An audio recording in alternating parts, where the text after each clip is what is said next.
Hello అండి, నమస్తే. Welcome to moms and Nia vibes. ఈ వీడియోలో మీతో మా యానివర్సరీకి నేను ప్రిపేర్ చేసిన కేక్ని, చాక్లెట్ కేక్ని ప్రిపేర్ చేశానండి.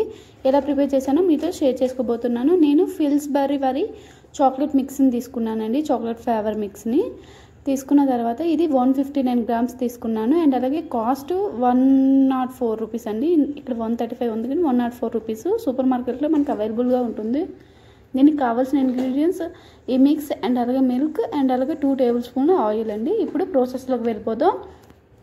ఒక గిన్నె తీసుకొని మనం పౌడర్ని, చాక్లెట్ మిక్స్ పౌడర్ ఉంది కదండి, దాన్ని కట్ చేసుకొని ఒక గిన్నెలోకి వేసుకోండి. మనం ఏదైతే తీసుకున్నామో ఆ ప్యాకెట్ పైన 120 ml 130 ml లేబుల్ ఉంటుందండి. నేను 120 ml మిల్క్ తీసుకున్నాను. మిల్క్ తీసుకొని యాడ్ చేసుకున్నాను. నాకు 120 ml మిల్క్ యాడ్ చేసిన తర్వాత మిక్స్ చేసిన తర్వాత అది గట్టిగా అనిపించింది. సో మిల్క్ సరిపోలేదండి. మిల్క్ సరిపోకపోవడం వల్ల మళ్ళీ నేను ఒక 10 ml యాడ్ చేశానండి. మీరు 130 ml యాడ్ చేసి మిల్క్ని బాగా మిక్స్ చేయండి. మిక్స్ చేసేటప్పుడు ఒక డైరెక్షన్లో మాత్రమే మిక్స్ చేయండి.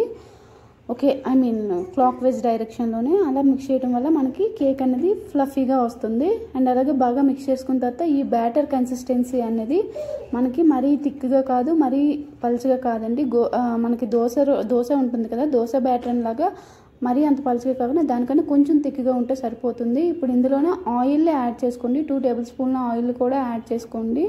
వెజిటేబుల్ ఆయిల్ వాడండి. అండ్ అలాగే సన్ఫ్లవర్ ఆయిల్ అండి, మనం ఇంట్లో యూజ్ చేసుకుంటున్నాం కదా ఆ ఆయిల్. అండ్ అలాగే ఒక అరకప్పు టూటీ ఫ్రూటీలు యాడ్ చేశానండి. ఇది కంప్లీట్లీ ఆప్షనల్ అండి. మా ఇంట్లో ఉన్నాయి, నేను యాడ్ చేశాను. యాడ్ చేయకపోయినా బాగానే ఉంటుంది. ఇప్పుడు ఒక గిన్నె తీసుకొని దానికి నెయ్యిని కానీ నూనె కానీ అప్లై చేసుకోండి. అప్లై చేసుకోవడం వల్ల మనకి ఈజీగా కేక్ అనేది ఊడొచ్చేస్తుంది కదా.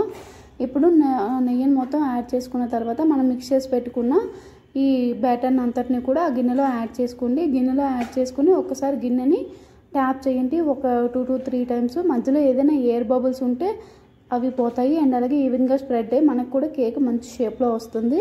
కేక్ని ఈ విధంగా ట్యాప్ చేసుకున్న తర్వాత మనం ఒక కుక్కర్ని తీసుకోండి. రైస్ కుక్కర్ ఉంటుంది కదండి, రైస్ కుక్కర్ తీసుకొని దాంట్లోనే ఒక గ్లాస్ వాటర్ యాడ్ చేసుకున్నానండి. Medium size glass water add చేసుకొని వాటర్ కొంచెం వేడెక్కిన తర్వాత మనం మిక్స్ చేసి పెట్టుకున్న గిన్నెను పెట్టేసుకోండి. అండ్ అలాగే కుక్కర్ మూత పెట్టిన తర్వాత విజిల్ అయితే అసలు ఉంచకండి. విజిల్ తీసేసి మీడియం ఫ్లేమ్లోనే ఒక 30 minutes ఉడికిస్తే సరిపోతుందండి. మన కేకు బాగా ప్రిపేర్ అయిపోతుంది. కేక్ని ఒకసారి చెక్ చేసుకోండి. ఈ విధంగా చాక్ పెట్టి చెక్ చేస్తే మనకి కేక్ అంటలేదంటే కేక్ మొత్తం ప్రిపేర్ అయిపోయినట్టే అండి. ఇప్పుడు చూసారా, ఫ్లఫీగా కూడా వచ్చింది.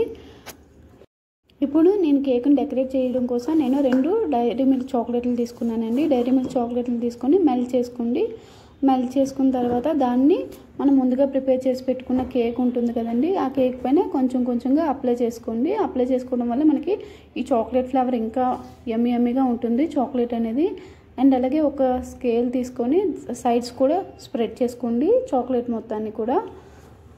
చాక్లెట్ని అప్లై చేసుకున్న తర్వాత ఒక 10 జీడిపప్పులను తీసుకొని చిన్న ముక్కలుగా చేసుకొని పక్కన పెట్టుకోండి. దాన్ని మీకు కావాల్సిన లెటర్స్ని రాసుకోండి. నేను 60 లెటర్స్ని రాసుకున్నాను. అండ్ అలాగే ఆ ప్యాకెట్లో మనకి స్ప్రింకిల్స్ ఉంటాయి కదా, వాటితో ఆర్ట్ సింబల్ని చెక్ చేసుకున్నానండి. ఈ వీడియో మీకు నచ్చినట్లయితే మీరు కూడా ఒకసారి తప్పకుండా ట్రై చేయండి. Thank you for watching. Like